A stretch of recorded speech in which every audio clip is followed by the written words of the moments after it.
Our first two guests here with us today are truly nothing short of angels.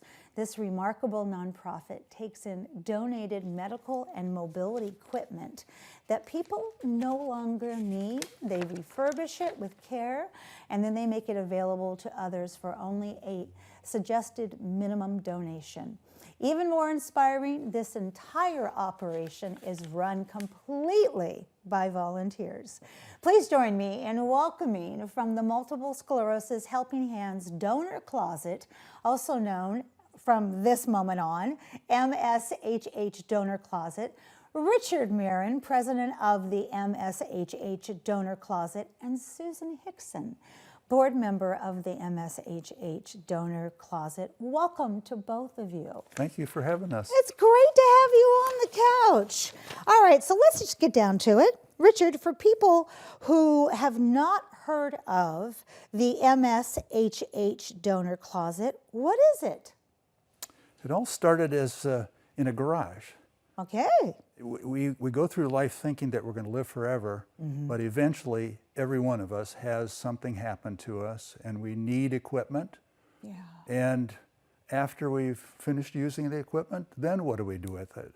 And so our founder was given some equipment, took it to his garage, started handing it out to other people, soon realized that there's a big need here for a place to send stuff and for being able to provide this stuff at a reasonable cost to people, because not everybody has deep pockets. That's right. And insurance to pay for things. That's right. So, well said.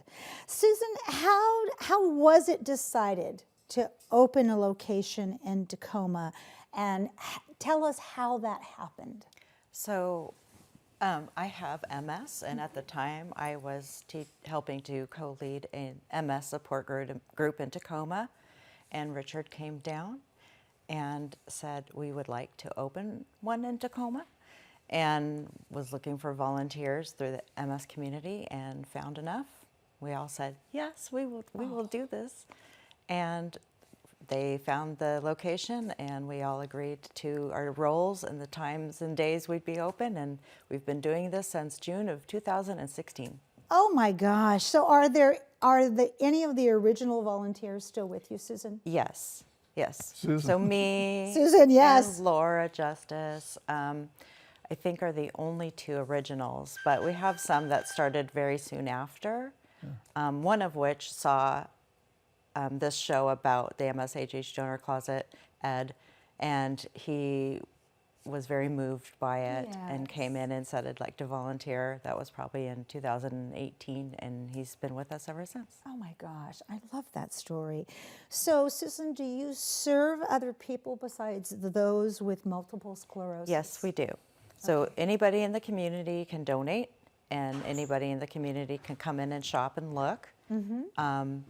We do talk to people about, what they can afford sometimes.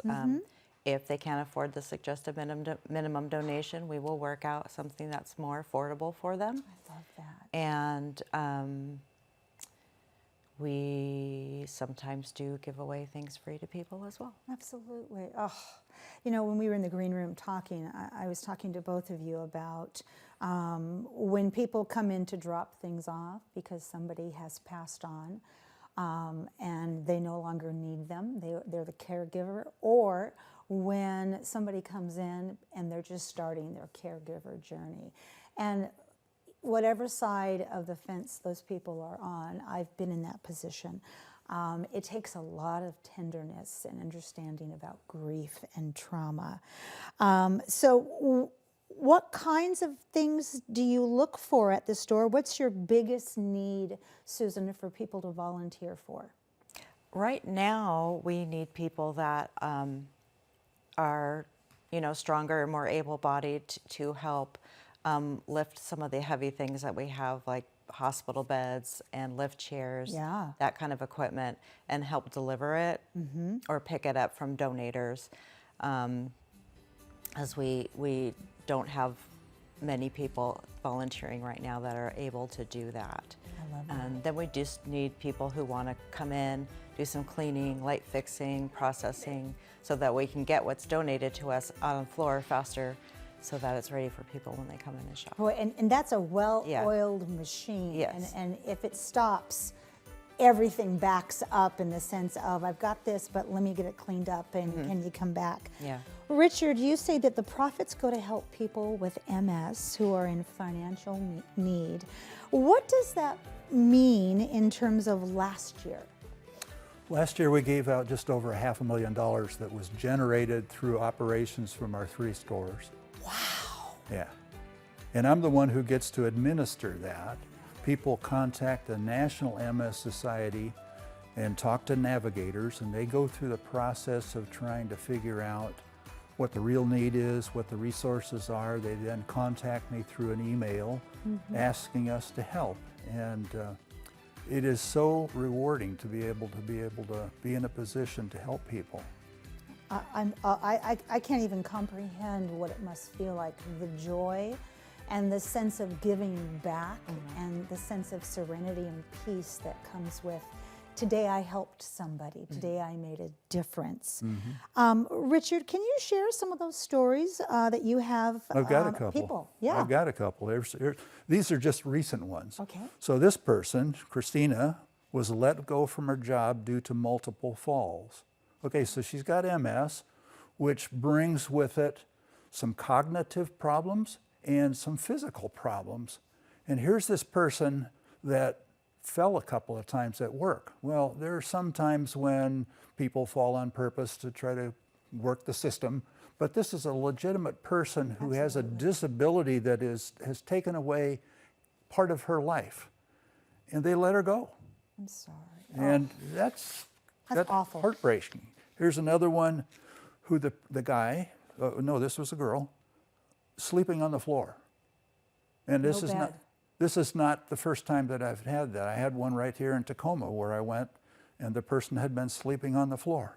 My goodness. Oh, it was, you know, once I saw it with my own eyes. Here's another one. One more. Where this woman, she lost her job because she was having MS, symptoms, and she had to go to the hospital. So she goes to the hospital, she calls work and says, I'm at the hospital, and they then terminated her. That is Heartbreaking awful. stuff. In this last minute and a half here, let's do some thank yous, Susan. Who do we need to thank? Well, I'd like to thank everybody that volunteers at our store. If they watch this, then they'll know that I'm thanking them. Everybody who, we all kind of have our own different roles, and everybody comes in and is all ready to do the part that they do, and everybody is so giving, so welcoming, so helpful to people, and we would like more people to come and join us, because we're fun to work with and we help the community, and you get so much just good feelings from doing that. Absolutely. I want to thank you both. You got big wings on those backs. I would have loved to have been able to accommodate everybody who volunteers and is touched to these programs. You two are outstanding representations of the family that works in the donor closet, because I can see the way that you two look at each other. There's a lot of respect, there's a lot of care, and there's a lot of concern. So I say thank you for being there for those of us who need you and those who are going to need you. And I want you back on the couch sooner than later, okay? You're welcome. Thank you. All right, we have much more to come on Cityline. Don't go away. We'll be right back.